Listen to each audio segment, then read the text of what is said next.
pleasure to meet you. Thanks. So in this film, you play a convicted felon who's up for parole. What sort of research did you have to do to prepare for that role? We filmed north of Detroit in this prison up in Jackson, Michigan, and it was an interesting facility because a lot of it is closed down, but then there's a big active part too. So we were able to work in the closed down part, but stay close, and I was able to have access to interviews with inmates over in the functional part. So that really was my best resource because there were a lot of guys from the area, from Detroit, in there, and it was a gold mine for me in terms of just talking to these guys about their experiences, about the parole review process, about what they felt about their own spiritual lives, everything. You know, that was definitely my best. Gotcha. So tell me a little bit about how you interpreted and made real the evolution that your character goes through.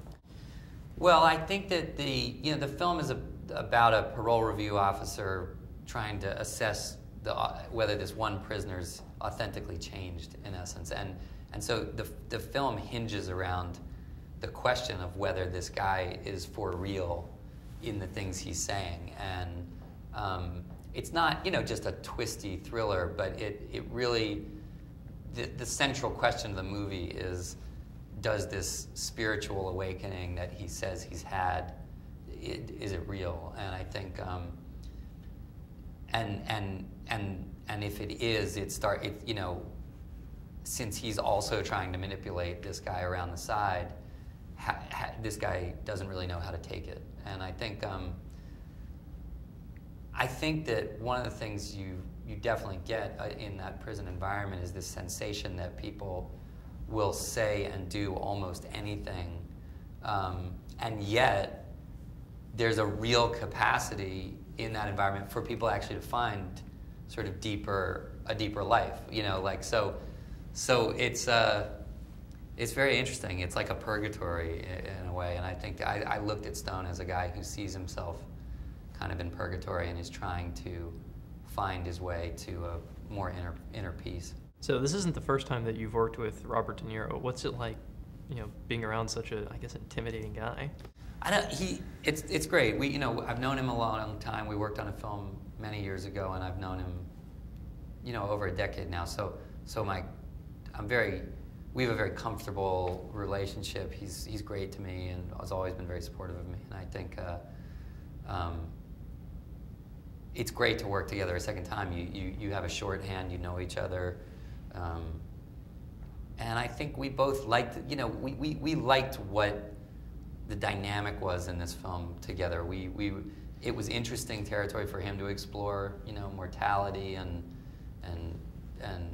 drinking, and a guy, it's like for him. I think it's a beautiful performance and really different from other things I've seen him do. And I think, and then for me, it's fun to sort of. The story's really about him, but it's fun to play the character who's like chipping at him and chipping at him and chipping at him, because it was almost like a game, see if I could get him to crack. Right. So yeah, it is a really dark thriller in that kind of way, and you two are really pitted against each other. So does that affect the attitude on set at all? No. I think, we kept, De Niro's very serious about kind of when you're working those kind of boundaries. We didn't hang out on set and talk a lot while we were in the midst of these thick scenes. I think we kept the concentration up. But we worked with each other on, we talked a lot in advance about the arc of these scenes and the details of them, and how far could you take it and have it be believable. And he's a great collaborator, great person, and not intimidating, as a person and a colleague at all. He's just like kind of a great partner in doing it. Gotcha. So I got to ask you about the Cornrows, because they're great. I mean, they really just sort of bring that character together the first time you see him. So, what was the inspiration behind those? Well, a lot of the guys in that joint had them. White, black, Latin, a lot of them just are doing that now. I think people put on a fierce presentation because it helps them get through that environment. Right. But also, I wasn't really sure what I wanted it to be or who he was, and the director said to me, you know, look, all I care about, he said, all I care about is that I want it to feel like it's located in Detroit, so I want it to be infused with a sense of the tougher parts of Detroit. And he said, and other than that, the main thing is the first time he sits in that chair, I want to be looking at him and thinking, like, this guy's the least likely candidate for a spiritual transformation that I can think of.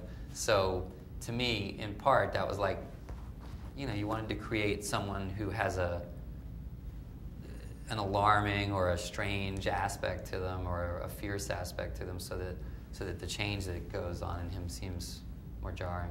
Gotcha. Yeah, it was fun though. Yeah, They hurt going in. Well, thank you so very much for sitting down and talking to us. And Stone is going to open here in Austin on October 22nd.